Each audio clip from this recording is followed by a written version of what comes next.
Welcome to Swaraj news.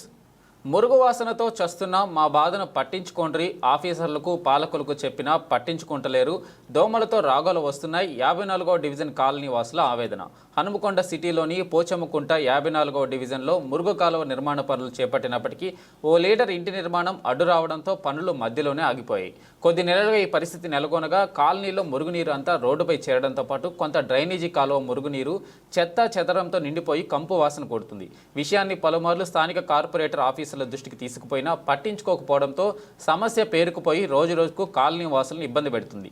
అసలే వర్షాకాలం కావడం, మురుగునీరు నిలిచిపోవడంతో దోమలు విపరీతంగా పెరిగిపోయి జ్వరాలు, రోగాల బారిన పడి ఇబ్బందులు పడాల్సిన పరిస్థితి నెలకొందని కాలనీ వాసులు ఆవేదన వ్యక్తం చేస్తున్నారు. ఇప్పటికైనా సమస్యను పరిష్కరించేందుకు స్థానిక కార్పొరేటర్, ఎమ్మెల్యే ముందుకు రావాలని కాలనీ వాసులు వేడుకుంటున్నారు. అంత పాకురు పట్టింది, సగం కాలువలు తీసిండ్రు, ఎక్కడి అక్కడనే ఉన్నాయి. మాకు నీళ్లు పోతలేవు, మాకు నీళ్లు పోవాలి, మోటార్లు చక్కగా చేయాలి, మంచిగా ఉండాలి. మాకు కావాల్సింది అది. ఇప్పుడు 4 నెలల బట్టి ఇదే ప్రాబ్లం మాకు.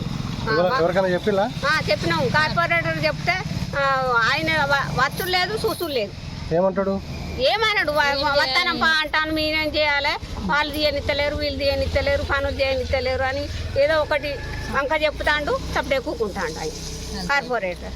ఇప్పుడు ఏం డిమాండ్ చేస్తారు మీరు? మాకు డిమాండ్ ఏంటి, మాకు నీళ్లు కాలువలు చక్కగా కావాలి, మంచిగా వెళ్ళిపోవాలి, రోడ్డు మీదకి రావద్దు నీళ్ళు, మాకు రోడ్డు మీదకి నీళ్లు రావద్దు, నీళ్లు చక్కగా వెళ్ళిపోవాలి, మంచిగా ఉండాలి, మాకు నీట్గా. వర్షం పడే వల్ల నీళ్ళు అవుతున్నాయి, దానివల్ల దోమలు అనేది అక్కడ ఉంటాయి. దానివల్ల మేము అటు పోతా అంటే పిల్లలకైనా ఇంట్లోకి వచ్చైనా దోమలు కుడుతున్నాయి. ఆ వచ్చే నీళ్ళు అనేది పోవడానికి దాని మార్గాన్ని ఏర్పరిచి అవాయిడ్ చేసి ఆ మోరీలు స్టార్ట్ చేసి అది కూడా క్లియర్ చేసి మాకు కొంచెం రోడ్ అనేది నీట్గా ఉంటే మేము కూడా ఇక్కడ సేఫ్టీ ఉంటాం. అంతే మా ప్రాబ్లం అంతా. అంతే కానీ ఈ నీళ్ళు ఇట్లా ఆడడం వల్ల మేము పోవడం, వెహికల్స్ వచ్చి మా మీద వాటర్ పడడం, ఇదంతా బయటకు రావాలంటే చాలా ఇబ్బందికరంగా ఉన్నది. ఇంత ఎండ కొడుతున్నా ఇప్పుడు వర్షం పడితే ఇక్కడ ఘోరంగా నీళ్ళు అవుతాయి. ఇక్కడ అసలు పోవడానికే లేదు అసలు నీళ్ళు. అదొకటి ప్రాబ్లం క్లియర్ చేయాలని కోరుకుంటాం అంతే ఈ ప్రభుత్వానికి.